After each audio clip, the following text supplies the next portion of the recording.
Hello, and welcome to today's lesson, Algebra Skills and Geometry Foundations, Lesson 2.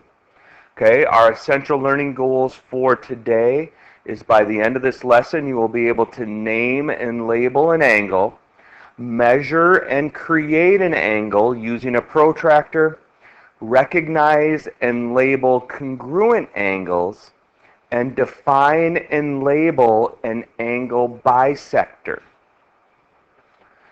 So now, like some of our basic terms that we had in Lesson 1, when we're talking about an angle is formed by two rays that share a common endpoint.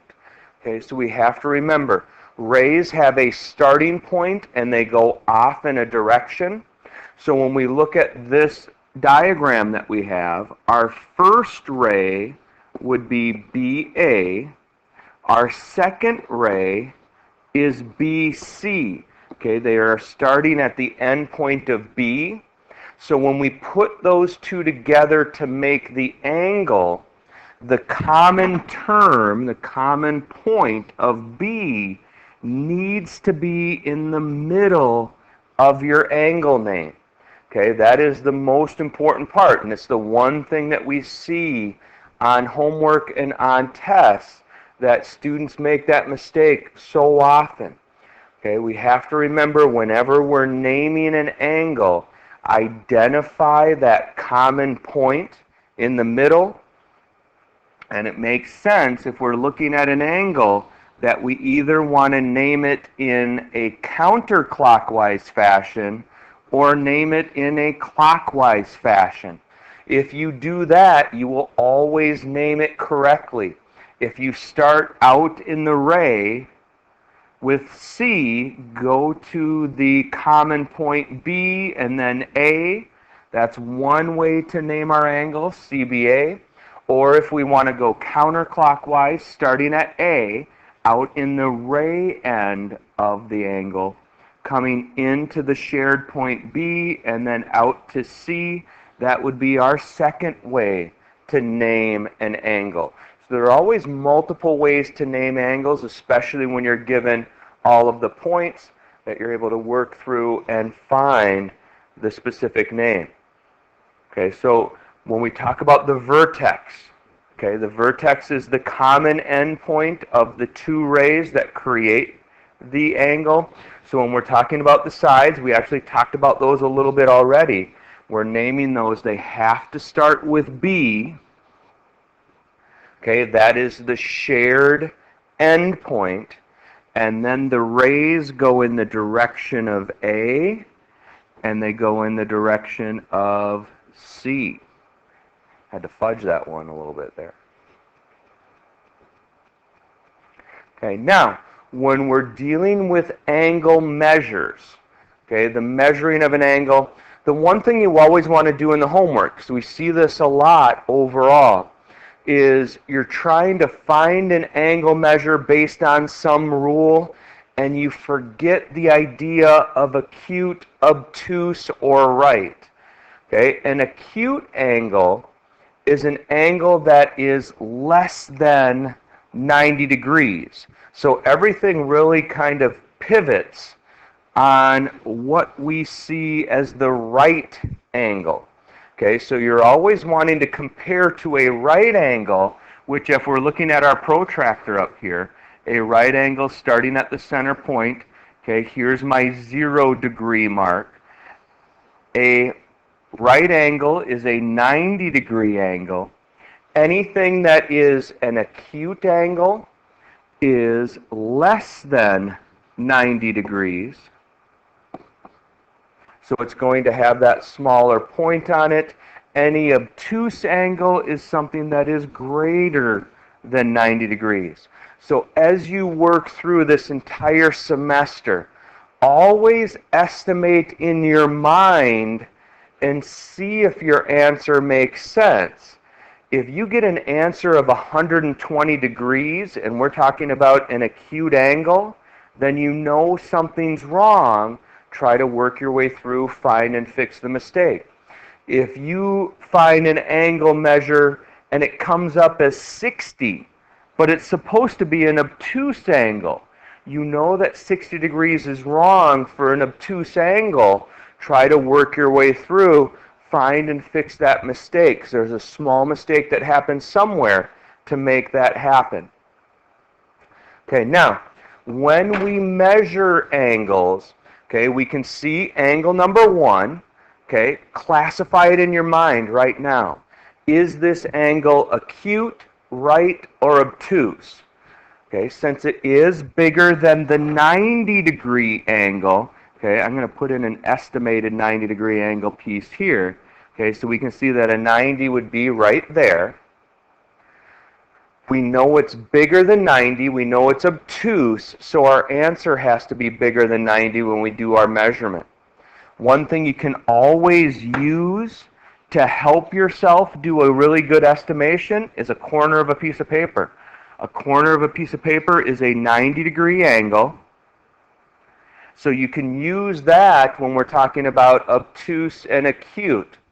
So when we're measuring our angle, we can always measure it from either ray. Okay, so either ray that we have, we want to set up on our 0 axis. So what I'm doing right now is I'm setting this on the 0 axis here. And some common mistakes that are made. We have to read from that 0 going in the direction of the other ray.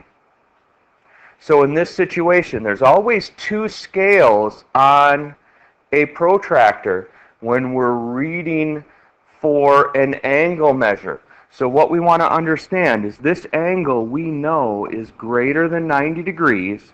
So when I see the 2 possibilities here, I have a possibility based on between 60 and 70, and I have an angle based on between a 110 and 120.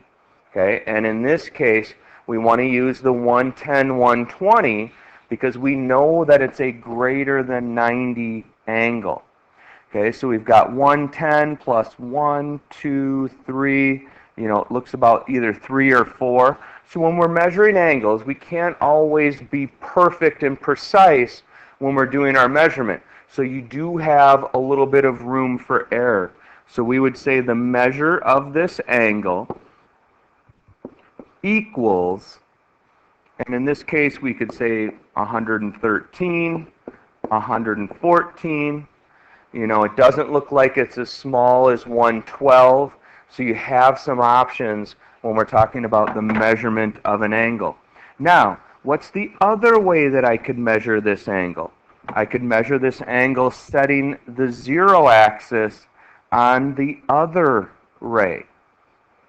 Okay, so we always want to put the crosshair at the vertex of the angle, that shared point of the 2 rays. So we always want to have the center of the compass the center of the protractor on that shared point. We have to line up our 0 axis on one of the 2 rays, remembering that this is obtuse, so we're still greater than 90, okay, and then we can look and see at our measurement here. Okay, we're following this line, knowing that it can't be a 70, it has to be the value that's over a 110. Okay, so then we're working back to our same measurement that we had there. Okay, now looking at this second angle. Okay, once again, using a corner of a piece of paper is a great way to test for 90. We can see that this angle is less than 90 degrees. So any measurement I get needs to fit this characteristic of being less than 90. Okay, remember, we want to put the center of your protractor on the vertice point of the angle, and we're always trying to use proper terminology here. So we're setting our protractor on the vertice for our central point. Okay, then we have to rotate it to line up the 0 degree angle on one of our rays. Okay, it can be set on either one. And then we're looking in the direction of the other ray, understanding that we're always given two measurement types. Okay, is this angle between 40 and 50, or is it between 130 and 140? Okay, since it's a less than 90, it has to be between 40 and 50. So the measure of this angle is over 45. So we're looking at a 46, 47, 48, knowing that there is a little bit of leeway, and you'll see in your Schoology quiz homework, okay, that we give a little bit of leeway in measuring the angles to make sure that, it's not a small rounding mistake, or I read the angle slightly different than you read the angle. Okay, remember, what we can always do is we can turn this around, set it on the other 0 axes, okay, understanding that the angle is a less than 90 angle, and then once again, we're in between the 40 and 50, setting on this one, it looks a little bit more like the 46, it's definitely not a 45, okay, so we would work our way up from there. Okay, now, when we're talking about congruent angles, just like we had congruent segments in the last section, congruent angles have the same measurement, but they don't necessarily have the same name. Okay, so this is objects. Two objects that are similar to each other is what we use when we're talking about congruence. Okay, so we have naming the measure. Okay, when we talk about angles, we always tack on this M for the measurement of angle SCT. Okay, remember, that's our vertex point in the middle. So if we're looking at this, we would have SCT is how we would put the points on the angle. Okay, here we could go TCS. Okay, we don't know which endpoint is which, but we always know that the vertex has to be in the middle. We use the tick marks to designate that these two angles are equal in measurement. Okay, so they're congruent angles. And let's even go a step further. Let's give this one a new name. ASB. Okay, so ASB is the same measure as SCT, so they're congruent. Their measurements would be equal, but they're not the same angle. Okay, same thing when we look at a door. Every corner of a door is a 90-degree angle. Are the corners the same corner? No. But are their measurements equal? Yes. So the corners would be congruent angles because their measurements are the same. So once again, this is those small notation pieces like we talked about in the last lesson. When we're talking about objects, the two angles are objects. Okay, the objects are congruent. They have the same measurement length. Now, if we want to talk about measurements, okay, measurements are just numbers. So these two measurements can be equal to each other. Okay, so once again, it's that notation piece that we have to be very comfortable with, okay, very careful with overall. Okay, now, how do we draw an angle? Okay, if we want to draw an angle, we always start with a ray. Okay, we need the starting point, we need the directional line. Okay, that allows us to set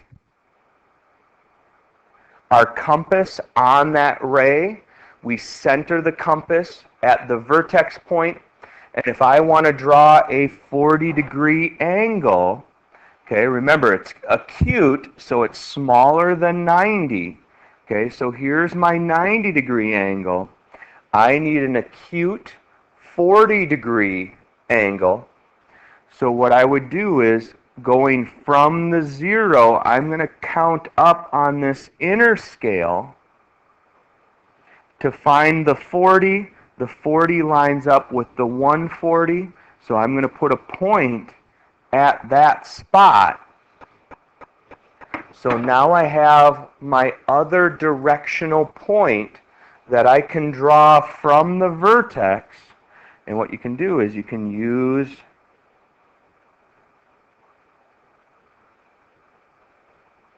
the bottom side of your compass to line it up, so you can go from your vertex, and draw to.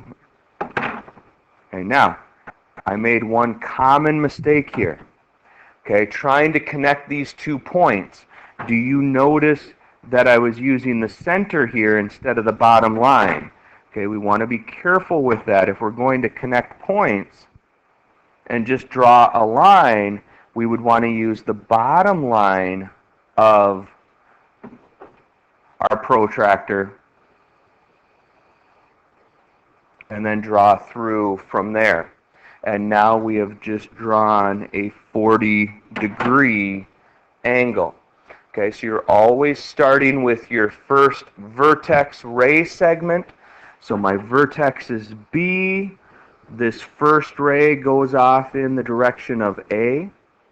To finish my angle, I'm going to start at the vertex. I made the tick mark at the 40-degree measurement, and then I connect those 2 points drawing off in ray C. So this would be angle CBA or angle ABC. And both of those have a measurement of 40 degrees, so they would be congruent angles. Now, if I want to draw a 110-degree angle, I need to bring my protractor down again. Once again, we're always starting at our vertex point when we're drawing the angle. We have to center our protractor on that point. We have to make sure that we're lining up the 0 scale. Now, if I want a 110-degree angle, I know that this is an obtuse angle. Here's my 90-degree measurement. So my angle has to be bigger than the 90 degrees. So once again, in this situation, I'm starting on this inside scale. Here's 90. I need 110. So I need to go beyond that, the 110 and the 70. We'll talk about later, but those two are what we call supplementary angles. So this is something that we can use the protractor to help us learn some other topics. Now I have the dot that I need for my second ray. So I'm going to now move and use the bottom edge of my protractor, lining up at the vertex A, having it go in the direction of the point I drew, and now I'm drawing my second ray segment through that point. We're getting close to finishing up here. We just have a couple terms left. Our next term is an angle bisector. An angle bisector is a ray, a line segment, or a line. It can be any of those pieces based on how it's defined, that cuts an angle into 2 equal parts. Notice that we have these 2 segments.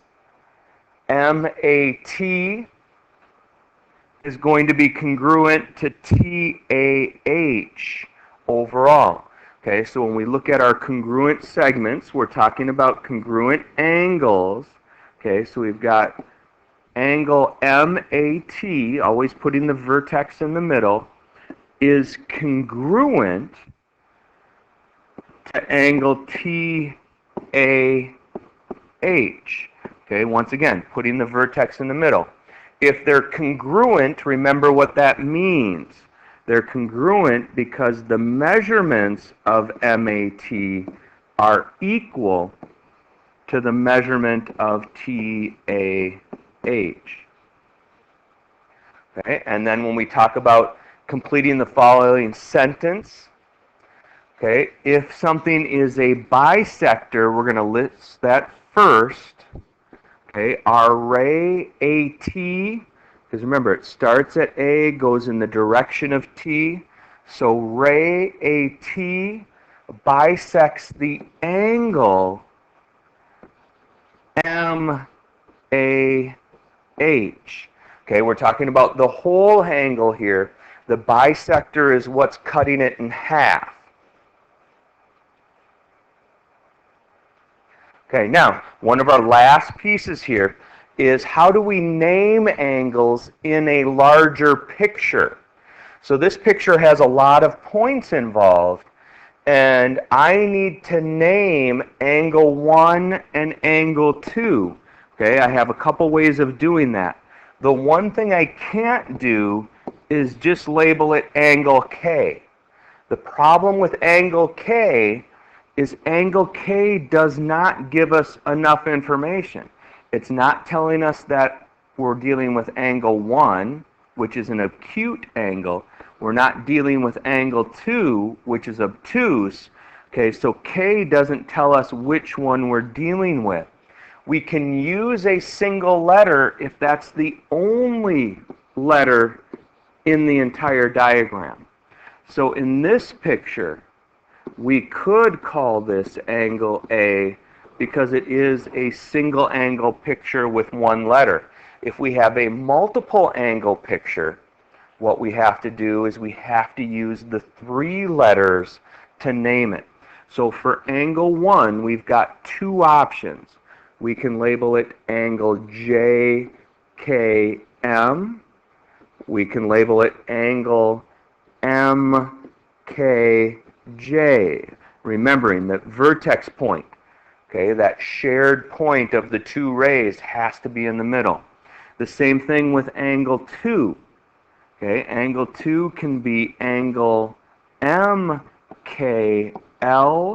or it can be angle LKM. Okay, once again, having the vertex point in the middle of the name for the angle. And remember estimation. Angle 1 is a less than 90-degree angle. Angle 2 is a greater than 90-degree angle. Okay, and we always want to keep that in mind when we're working through our problems. Okay, now, this is going to jump us right into today's homework. Okay, so that does conclude our lesson, and have a great day.